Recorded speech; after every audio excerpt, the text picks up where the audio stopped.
जय माता की। मैं हूँ योगिता। सुख समृद्धि चैनल पर आप सभी का स्वागत है। मैं आज के इस वीडियो में आपको नवरात्रा के माँ 9वें दिन के सिद्धिदात्री के बारे में बताऊंगी, साथ में इसकी कथा सुनाऊंगी। आप मेरे चैनल पर मेरे साथ बने रहिएगा। वीडियो शुरू करते हैं। माँ दुर्गा जी की 9वें दिन शक्ति का नाम सिद्धिदात्री है। ये सभी प्रकार की सिद्धियों को देने वाली है। नवरात्रि पूजन के 9वें दिन इनकी उपासना की जाती है। इस दिन शास्त्रीय विधि विधान और पूर्ण निष्ठा के साथ साधना करने वाले साधक को सभी सिद्धियों की प्राप्ति हो जाती है। सृष्टि में कुछ भी उसके लिए अगम्य नहीं रह जाता है। ब्रह्मांड पर पूर्ण विजय प्राप्त करने की सामर्थ्य उसमें आ जाती है। माँ सिद्धिदात्री 4 भुजाओं वाली है। ये कमल पुष्प पर भी आसीन होती है। इसकी बाईं तरफ के हाथ में चक्र व गदा सुशोभित है और दाहिनी तरफ के हाथ में शंख और कमल पुष्पित है। इनका वाहन सिंह है।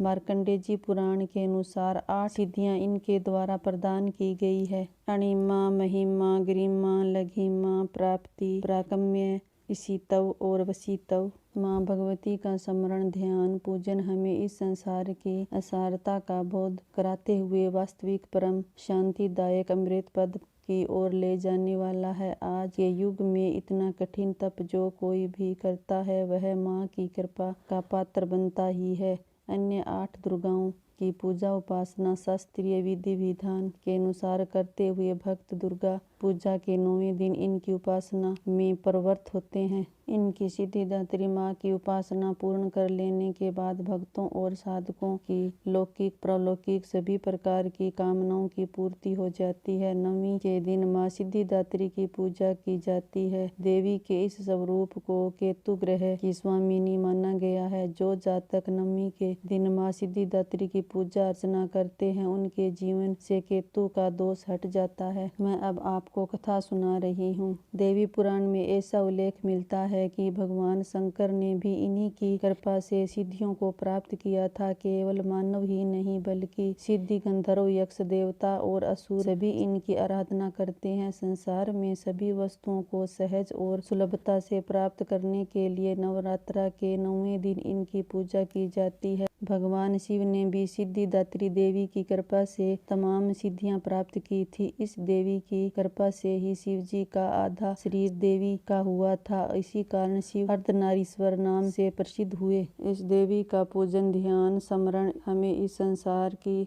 असारता का बोध कराते हैं और अमृत पद की ओर ले जाते हैं। जब ब्रह्मांड पूरी तरह से अंधेरे से भरा हुआ था, एक विशाल शून्य था, दुनिया में कहीं भी किसी भी प्रकार का कोई संकेत नहीं था, तब उस अंधकार से भरे हुए ब्रह्मांड में ऊर्जा का एक छोटा सा पुंज प्रकट हुआ और देखते ही देखते उस प्रकाश पुंज का प्रकाश चारों ओर फैलने लगा। प्रकाश के पुंज ने एक आकार लेना शुरू किया और अंत में वह एक दिव्य नारी की तरह लग रहा था, जो स्वयं देवी महाशक्ति के अलावा और कोई नहीं था। सर्वोच्च देवी ने स्वयं प्रकट होकर त्रिदेवों को जन्म दिया। तब ब्रह्मा, विष्णु और महादेव प्रकट हुए। तब देवी ने त्रिदेवों को सृष्टि को सुचारू रूप से चलाने के लिए, अपने अपने कर्तव्य निभाने के लिए, आत्म चिंतन करने के लिए कहा। देवी के कहे अनुसार तीनों देव आत्म चिंतन करते महासागर के किनारे बैठ गए और कई वर्षों तक तपस्या की। उनकी तपस्या से प्रसन्न होकर तेरी माँ सिद्धिदात्री के रूप में उनके समक्ष प्रकट हुई। देवी सिद्धिदात्री में ब्रह्मा जी को, सरस्वती विष्णु जी को, लक्ष्मी जी तथा शिव शंकर भगवान को आदि शक्ति प्रदान की। माँ सिद्धिदात्री ने ब्रह्मा जी को सृष्टि की रचना का कार्यभार सौंपा, विष्णु जी को सृष्टि का पालन का कार्य दिया और महादेव को समय आने पर संसार का संहार करने का कार्यभार सौंपा।